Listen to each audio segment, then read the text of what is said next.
ಇಲ್ಲಿ ಏಷ್ಯಾದ ಅತ್ಯಂತ ಶ್ರೀಮಂತ ಉದ್ಯಮಿಗಳ ಪಟ್ಟಿಯಲ್ಲಿ ಇದ್ದ ವ್ಯಕ್ತಿ. ಸಾವಿರಾರು ಕೋಟಿ ರೂಪಾಯಿ ಮೌಲ್ಯದ ಬಿಸ್ನೆಸ್ ಸಾಮ್ರಾಜ್ಯ ಕಟ್ಟಿದ ವ್ಯಕ್ತಿ. ಚೀನಾದ ರಿಯಲ್ ಎಸ್ಟೇಟ್ ಕ್ಷೇತ್ರದಲ್ಲಿ ದೊಡ್ಡ ಹೆಸರು ಮಾಡಿದ್ದ ವ್ಯಕ್ತಿ ಇವತ್ತು ಜೈಲಿನಲ್ಲಿ ಜೀವನ ಕಳೆಯಬೇಕಾದ ಪರಿಸ್ಥಿತಿ ಬಂದಿದೆ.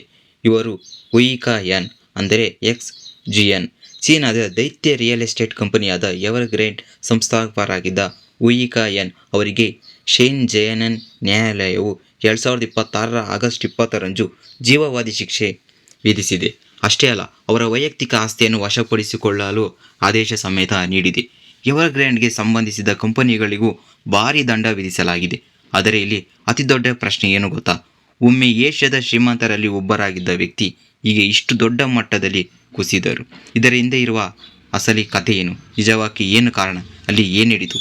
ಎಲ್ಲ ಈ ವಿಡಿಯೋದಲ್ಲಿ ಡೀಟೇಲ್ ಆಗಿ ನೋಡ್ಕೊತಾ ಹೋಗೋಣ. ಸ್ನೇಹಿತರೆ, ಉಯಿಕಾ ಯಾನ್ ಯಾರು? ಉಯಿಕಾ ಯಾನ್ ಚೀನಾದ ರಿಯಲ್ ಎಸ್ಟೇಟ್ ಕ್ಷೇತ್ರದಲ್ಲಿ ದೊಡ್ಡ ಸಾಮ್ರಾಜ್ಯ ಕಟ್ಟಿದ ಉದ್ಯಮಿ. 1990 ದಶಕದಲ್ಲಿ ಅವರು ಎವರ್ಗ್ರೇಂಡ್ ಅನ್ನು ಕಟ್ಟಲು ಆರಂಭಿಸಿದರು.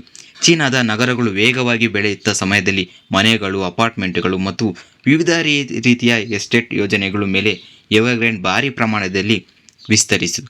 ಕಾಲಕ್ರಮೇಣ ಕಂಪನಿ ಚೀನಾದ ಪ್ರಮುಖ ಪ್ರಾಪರ್ಟಿ ಡೆವಲಪರ್ಗಳಿಗೂ ಒಂದಾಯಿತು. ಉಯಿಕಾ ಯಾನ್ ಅವರ ಹೆಸರು ಕೂಡ ದೇಶದ ದೊಡ್ಡ ಉದ್ಯಮಿಗಳ ಪಟ್ಟಿಯಲ್ಲಿ ಕಾಣಿಸಿಕೊಳ್ಳಲು ಆರಂಭಿಸಿತು. 2017ರ ವೇಳೆಗೆ ಅವರ ಸಂಪತ್ತು ಸುಮಾರು $45 ಬಿಲಿಯನ್ಗಿಂತ ಹೆಚ್ಚು ವರದಿಯಾಯಿತು. ಆದರೆ ಒಂದು ಹಂತದಲ್ಲಿ ಅವರು ಕೇವಲ ಉದ್ಯಮಿಯಲ್ಲ, ಚೀನಾದ ಅತ್ಯಂತ ಪ್ರಭಾವಶಾಲಿ ಬಿಲಿಯನರ್ಗಳಲ್ಲಿ ಒಬ್ಬರಾಗಿದ್ದರು. ಸ್ನೇಹಿತರೆ, ಎವರ್ಗ್ರೇಂಡ್ಯ ಬಿಸ್ನೆಸ್ ಮಾಡೆಲ್ ಬಹಳ ವೇಗವಾಗಿ ಎಕ್ಸ್ಪೆನ್ಷನ್ ಮೇಲೆ ನಿಂತಿತ್ತು. ಹೊಸ ಪ್ರಾಜೆಕ್ಟು, ಹೊಸ ಅಪಾರ್ಟ್ಮೆಂಟು, ಹೊಸ ನಗರ, ಮತ್ತಷ್ಟು ಬಾರೋಯಿಂಗ್, ಮತ್ತಷ್ಟು ಎಕ್ಸ್ಪೆನ್ಷನ್, ಹೀಗೆ ಕಂಪನಿ ವೇಗವಾಗಿ ಬೆಳೆದಿತ್ತು. ಒಂದು ಹಂತದಲ್ಲಿ ಎವರ್ಗ್ರೇಂಡ್ ಕೇವಲ ಮನೆ ಕಟ್ಟುವ ಕಂಪನಿಯಾಗಿರಲಿಲ್ಲ. ರಿಯಲ್ ಎಸ್ಟೇಟ್ ಜೊತೆಗೆ ಎಲೆಕ್ಟ್ರಿಕ್ ವೆಹಿಕಲ್ಸ್, ಫುಟ್ಬಾಲ್ ಮತ್ತು ಇನ್ನೂ ಹಲವು ಕ್ಷೇತ್ರಗಳಲ್ಲಿ ಕಂಪನಿ ವಿಸ್ತರಿಸಿತು. ಇದರಿಂದ ಉಯಿಕಾ ಯಾನ್ ಅವರು ಬಿಸ್ನೆಸ್ ಎಂಪೈರ್ ಇನ್ನಷ್ಟು ದೊಡ್ಡದಾಯಿತು. ಆದರೆ ಈ ವೇಗವು ಬೆಳವಣಿಗೆ ಹಿಂದೆ ದೊಡ್ಡ ಪ್ರಮಾಣದ ಸಾಲವೂ ಇತ್ತು. ಇಲ್ಲಿಯೇ ಕತೆ ತಿರುವು ಆರಂಭಿಸಿತು. ಚೀನಾದ ಪ್ರಾಪರ್ಟಿ ಸೆಕ್ಟರ್ ಹಲವು ವರ್ಷಗಳ ಕಾಲ ವೇಗವಾಗಿ ಬೆಳೆಯುತ್ತಿತ್ತು. ಆದರೆ ಪ್ರಾಪರ್ಟಿ ಡೆವಲಪರ್ಗಳು ದೊಡ್ಡ ಪ್ರಮಾಣದಲ್ಲಿ ಸಾಲ ಪಡೆದು ಬಿಸ್ನೆಸ್ ವಿಸ್ತರಿಸಿದ ಬಗ್ಗೆ ಸರ್ಕಾರ ಆತಂಕ ಹೆಚ್ಚಾಯಿತು. 2026ರ ನಂತರ ಚೀನಾ ಪ್ರಾಪರ್ಟಿ ಡೆವಲಪರ್ಗಳ ಎಕ್ಸ್ಕ್ಲೂಸಿವ್ ಬಾರೋಯಿಂಗ್ ಮೇಲೆ ನಿಯಂತ್ರಣಗಳನ್ನು ಕಠಿಣಗೊಳಿಸಿತು. ಇದರಿಂದ ಹೆಚ್ಚು ಸಾಲ ಮೇಲೆ ಅವಲಂಬಿತವಾದ ಕಂಪನಿಗಳು ಹಣಕಾಸಿನ ಒತ್ತಡ ಹೆಚ್ಚಾಯಿತು. ಎವರ್ಗ್ರೇಂಡ್ ಕೂಡ ಇದರಿಂದ ತೀವ್ರವಾಗಿ ಪರಿಣಾಮಕ್ಕೊಳಗಾಯಿತು. ಕಂಪನಿಗೆ ತನ್ನ ಸಾಲ ಮತ್ತು ಇತರ ಹಣಕಾಸು ಬಾಧ್ಯತೆಗಳನ್ನು ನಿರ್ವಹಿಸುವುದು ಕಷ್ಟವಾಗ್ತಾ ಬರ್ತಾ ಇತ್ತು. ಇನ್ನು ಎವರ್ಗ್ರೇಂಡ್ ಕುಸಿತ ಬಗ್ಗೆ ಮಾತಾಡೋಣ. ಒಂದು ಕಾಲದಲ್ಲಿ ಚೀನಾದ ಪ್ರಾಪರ್ಟಿ ಸೆಕ್ಟರ್ನ ದೈತ್ಯವಾಗಿದ್ದ ಎವರ್ಗ್ರೇಂಡ್ ತನ್ನದೇ ಆದ ಸಾಲದ ಸಮಸ್ಯೆಗಳಿಗೆ ವಿಶ್ವದ ಗಮನ ಸೆಳೆಯುತ್ತಾ ಇದೆ. ಕಂಪನಿಯ ಒಟ್ಟು ಲಯಬಿಲಿಟಿ ಸುಮಾರು $300 ಬಿಲಿಯನ್ ಮಟ್ಟದಲ್ಲಿದ್ದ ಎಂದು ವರದಿಯಾಗಿದೆ. ಇದು ಕೇವಲ ಒಂದು ಕಂಪನಿ ಸಮಸ್ಯೆ ಆಗಿರಲಿಲ್ಲ. ಇದರ ಪರಿಣಾಮ ಚೀನಾದ property market, home buyers, creditors ಮತ್ತು ಫೈನಾನ್ಸಿಯಲ್ ಮಾರ್ಕೆಟ್ ಮೇಲೆ ತುಂಬ ಇತ್ತು. ಮನೆಗಳು, ಕನ್ಸ್ಟ್ರಕ್ಷನ್ ನಿಂತ ಪ್ರಕರಣಗಳು, ಹಣ ಪಾವತಿಗೆ ಕಾಯುತ್ತಿದ್ದ ಕ್ರೆಡಿಟರ್ಸ್ ಮತ್ತು ಕಂಪನಿಯ ಭವಿಷ್ಯ ಬಗ್ಗೆ ಹೆಚ್ಚಿದ ಅನುಮಾನ, ಇವೆಲ್ಲವೂ ಎವರ್ಗ್ರೇಂಡ್ ಕ್ರೈಸಿಸ್ ಇನ್ನಷ್ಟು ದೊಡ್ಡದಾಗಿಸಿತು. ಇನ್ನು ಉಯಿಕಾ ಯಾನ್ ವಿರುದ್ಧ ಆರೋಪಗಳೇನು ನೋಡೋದಾದರೆ, ಇಲ್ಲಿ ಪ್ರಮುಖ ವಿಷಯವೇನೆಂದರೆ ಉಯಿಕಾ ಯಾನ್ ಅವರಿಗೆ ಕೇವಲ ಕಂಪನಿ ವಿಫಲವಾಯಿತು ಎಂಬ ಕಾರಣಕ್ಕೆ ಜೀವಾವಧಿ ಶಿಕ್ಷೆ ನೀಡಲಿಲ್ಲ. ನ್ಯಾಯಾಲಯದ ಪ್ರಕರಣವು ಹಣಕಾಸು ಅಪರಾಧಗಳಿಗೆ ಸಂಬಂಧಿಸಿದೆ. ವರದಿಗಳ ಪ್ರಕಾರ ಅವರು ಒಟ್ಟು 8 ಆರೋಪಗಳಿಗೆ ಅವರೇ ಒಪ್ಕೊಂಡವರೆ. 8 ಆರೋಪಗಳಿಗೆ ಮೊದಲೇ ಒಪ್ಕೊಂಡವ್ರೆ. ಇವುಗಳಲ್ಲಿ ಫಂಡ್ ರೈಸಿಂಗ್ ಫ್ರಾಡು, ಫಂಡ್ಸ್ಗಳ ದುರುಪಯೋಗ, ಸಾರ್ವಜನಿಕ ಠೇವಣಿಗಳ ಸಂಬಂಧಿಸಿ ಅಕ್ರಮಗಳು, ಅಕ್ರಮವಾಗಿ ಸಾಲ ನೀಡುವುದು, ಸೆಕ್ಯೂರಿಟಿ ಫ್ರಾಡ್ ಮತ್ತು ಬ್ರೈಬರಿ ಸೇರಿದಂತೆ ಹಲವು ಆರೋಪಗಳು ಸೇರಿವೆ. ಇದಲ್ಲದೆ 2016ರಿಂದ 2021ರವರೆಗೆ ಅವಧಿಯಲ್ಲಿ ಎವರ್ಗ್ರೇಂಡ್ ಹಣಕಾಸು ಸ್ಥಿತಿಯ ಸಂಬಂಧಿಸಿದ ಗಂಭೀರ ಅಕ್ರಮಗಳು ನಡೆದಿವೆ ಎಂದು ನ್ಯಾಯಾಲಯವು ಪ್ರಕರಣದಲ್ಲಿ ಹೇಳಲಾಗಿದೆ. ಕಂಪನಿಯ ಹಣಕಾಸು ಅಂಕಿಅಂಶಗಳು ದೊಡ್ಡ ಆಘಾತ. ಸ್ನೇಹಿತರೆ, ಎವರ್ಗ್ರೇಂಡ್ ಫೈನಾನ್ಸಿಯಲ್ ಪ್ರಾಬ್ಲಮ್ ಎಷ್ಟು ದೊಡ್ಡದಾಗಿ ಎಂಬುದನ್ನು ಅಂಕಿಅಂಶಗಳಲ್ಲಿ ತೋರಿಸುತ್ತವೆ. ಕಂಪನಿಯ ಲಯಬಿಲಿಟಿ ಸುಮಾರು $300 ಬಿಲಿಯನ್ ಮಟ್ಟಕ್ಕೂ ತಲುಪಿದ್ದವು. ಇದು ಹಲವಾರು ದೇಶಗಳ ದೊಡ್ಡ ಕಂಪನಿಗಳಿಗೂ ಒಟ್ಟು ಸಾಲಕ್ಕಿಂತಲೂ ದೊಡ್ಡ ಪ್ರಮಾಣದ ಹಣ. ಇಂತಹ ಪರಿಸ್ಥಿತಿಯಲ್ಲಿ ಕಂಪನಿಗೆ ತನ್ನ ಕ್ರೆಡಿಟರ್ಸ್ ಮತ್ತು ಇತರೆ ಹಣಕಾಸಿನ ಬಾಧ್ಯತೆಗಳನ್ನು ಪೂರೈಸುವುದು ಬಹಳ ಕಷ್ಟ. ಕೊನೆಗೂ ಎವರ್ಗ್ರೇಂಡ್ ಕೊಲ್ಯಾಪ್ಸ್ ಚೀನಾದ ಪ್ರಾಪರ್ಟಿ ಕ್ರೈಸಿಸ್ ಪ್ರಮುಖ ಸಂಕೇತವಾಯಿತು. ಇದು ಈ ಕಥೆಯ ಅತ್ಯಂತ ಡ್ರಾಮ್ಯಾಟಿಕ್ ಭಾಗ. ಸ್ನೇಹಿತರೆ, ಒಂದು ಕಾಲದಲ್ಲಿ ಉಯಿಕಾ ಯಾನ್ ಅವರ ಸಂಪತ್ತು ಸುಮಾರು $45 ಬಿಲಿಯನ್ ಮಟ್ಟದಲ್ಲಿ ಎಂದು ರಿಟರ್ನ್ಸ್ ವರದಿ ಮಾಡಿದೆ. ಆದರೆ ಎವರ್ಗ್ರೇನ್ ಕ್ರೈಸಿಸ್ ಗಂಭೀರವಾಗುತ್ತಂತೆ ಅವರ ವೈಯಕ್ತಿಕ ಸಂಪತ್ತು ಕೂಡ ಭಾರಿ ಪ್ರಮಾಣದಲ್ಲಿ ಕುಸಿಯಿತು.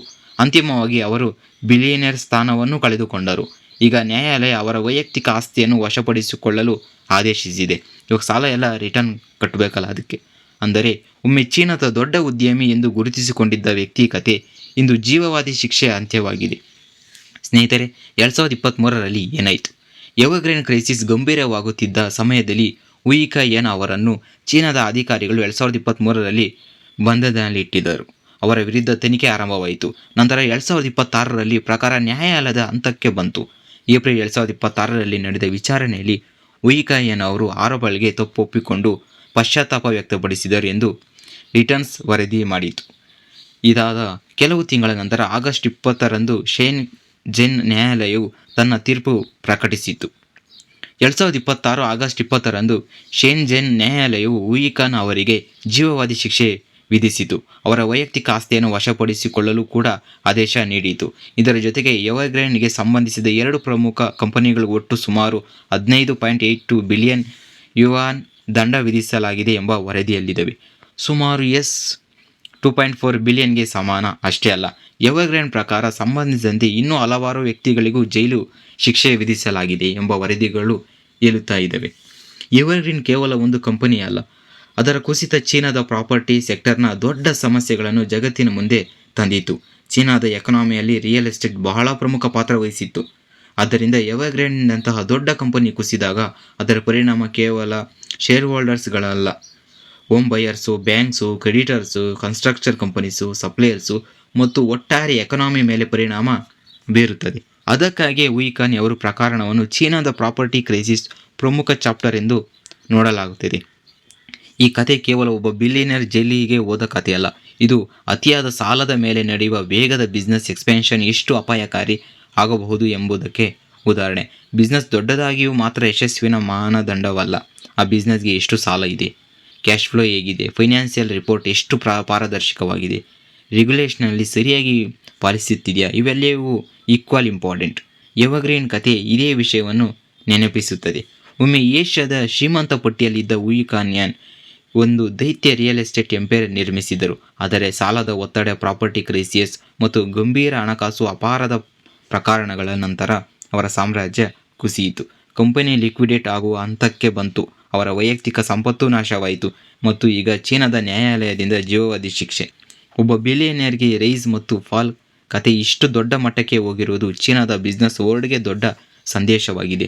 ಹಣ ಮತ್ತು ಬಿಸ್ನೆಸ್ ಸಾಮ್ರಾಜ್ಯ ಎಷ್ಟೇ ದೊಡ್ಡದಾದರೂ ಫೈನಾನ್ಷಿಯಲ್ ಡಿಸಿಪ್ಲಿನ್ ಮತ್ತು ಕಾನೂನು ಪಾಲನೆ ಇಲ್ಲದಿದ್ದರೆ ಅದರ ಬೆಲೆ ಬಹಳ ದೊಡ್ಡದಾಗಬಹುದು. ಈ ಪ್ರಕರಣ ಮುಂದಿನ ಪರಿಣಾಮಗಳು ಚೀನಾದ ಪ್ರಾಪರ್ಟಿ ಮಾರ್ಕೆಟ್ ಮತ್ತು ಕ್ರೆಡಿಟರ್ಸ್ ಮೇಲೆ ಹೇಗೆ ಬೀಳುತ್ತವೆ ಎಂಬುದು ಈಗ ಗಮನಿಸಬೇಕಾದ ಪ್ರಮುಖ ವಿಷಯ.